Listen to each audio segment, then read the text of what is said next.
अपराधियों के द्वारा निर्मम तरीके से गोली मारकर शोभा कुमारी की बाजितपुर में हत्या कर दिया गया।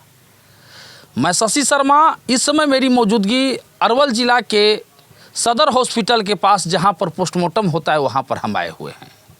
हमारे सामने जो कैमरा पर दिख रहे हैं, इनसे हम कुछ बातचीत करेंगे। एक घटना स्थल पर भी ही थे, तो इनसे हम जानेंगे कि कैसे क्या ये घटना घटा। सबसे पहले सर अपना परिचय बताइए। पप्पू कुमार। पप्पू कुमार, जी। कैसे ये घटना घटा? घटना घटा हमारी पत्नी और कोर्ट करके जो शाम के 5 बजे बंद होती है, फिर डेरा में खाना वाना नाश्ता पानी कर उड़ के जहानाबाद जो डेरा है उसके लिए प्रस्थान कर रहे थे टेम्पो रिजर्व करके। उसी में पहले से वो लोग कुछ किए होंगे, तो फिर रास्ते में बाजितपुर के पास घेर के और टेम्पो से उतार दिए और टेम्पो को भगा दिए। उसके साथ 3 व्यक्ति थे, तो वो गोलीबारी किया। और तो हमको कर रहे थे, तो पत्नी बीच में आई तो पत्नी को मार दिए। उसके बाद फिर हम पर कोशिश की, तो इमामगंज साइड से 3-4 गाड़ी आ रही थी, तो उससे फिर भाग गए। आपको पत्नी का प्राप्त जानकारी के अनुसार ऐसा पता चला है कि पहले से वो शादीशुदा थे। हाँ। कहाँ शादी हुआ था उनका पहले? बोधबिघा। बोधबिघा। पति का क्या नाम था? रविंदर कुमार। रविंदर कुमार।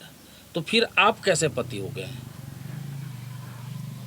संपर्क में लिव इन रिलेशनशिप में 4 साल थे, उसी के अनुसार हो गए। लिव रिलेशनशिप में आप 4 साल से रह रहे थे। जी। कैसे लिव रिलेशन हुआ उनसे? कैसे संपर्क हुआ?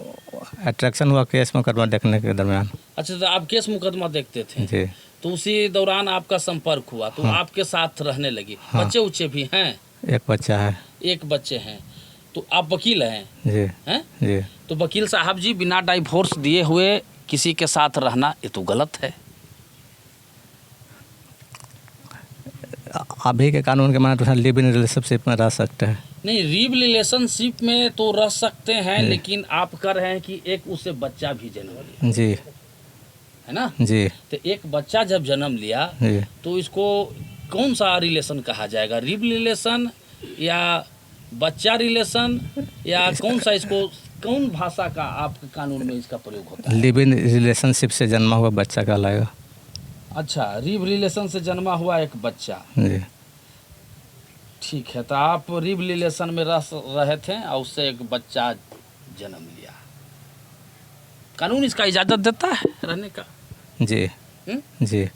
रह सकते हैं। जी। अच्छा, अब ये बताइए कि ये घटना जो घटा, एक घटना के बारे में बताइए। कितने लोग थे? 3 लोग थे। कौन कौन? रविंदर कुमार और लक्ष्मण कुमार। रविंदर कुमार जो नाम आपने लिया, जी। वो पहला पति वही? जी। रविंदर कुमार और लक्ष्मण कुमार। उसका भाई लक्ष्मण कुमार। उसका भाई लक्ष्मण कुमार। लक्ष्मण कुमार। और एक उसका बहनोई, नाम नहीं जानते। माने जो घटना का अंजाम देने वाले दिए, वो तीनों माने समझिए कि रिश्तेदार में ही थे। है ना? अच्छा, गाड़ी को रोका गया, टेम्पू को। टेम्पू को रोक करके टेम्पू से उतारा गया, और उतार करके इस तरह की घटना दिया गया।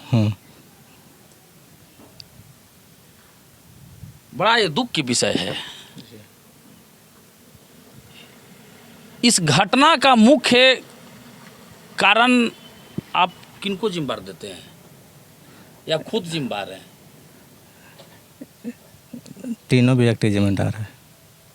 और आप जिम्मेदार नहीं हैं? हम भी जिम्मेदार हैं। अभी जिम्मेदार है ना? जी। बिना डाइवोर्स दिए हुए किसी से शादी कर लेना, जो आपके पास केस मुकदमा लेकर के, जो फरियाद लेकर के आपके पास आएंगे और उनको से इस तरह के शादी कर लेना, या लिविंग रिलेशन में रखना, या उनसे बच्चा हो जाना, और इस तरह की घटना का आपके साथ अंजाम दिया गया, अनैतिक रूप से गलत है। तो ये तो गलत है। शुक्र मनाइए ईश्वर से, मान के चलिए कि आपके ऊपर भी प्रहार कर सकता था अपराधी। जरूर कर ही सकता था। कर सकता था ना? अब प्रेजेंट में क्या सहायता चाहते हैं कानून से? कानून में चाहते हैं कि जांच पड़ताल करे, जो दोषी है उसको सजा दे। जो दोषी है उसको सजा दे। जी। और जो लिविंग रिलेशन में रह रहे थे उनको रिहा करे। लिव रिलेशनशिप में रहना अगर गैर कानूनी है तो उसे भी सजा दे।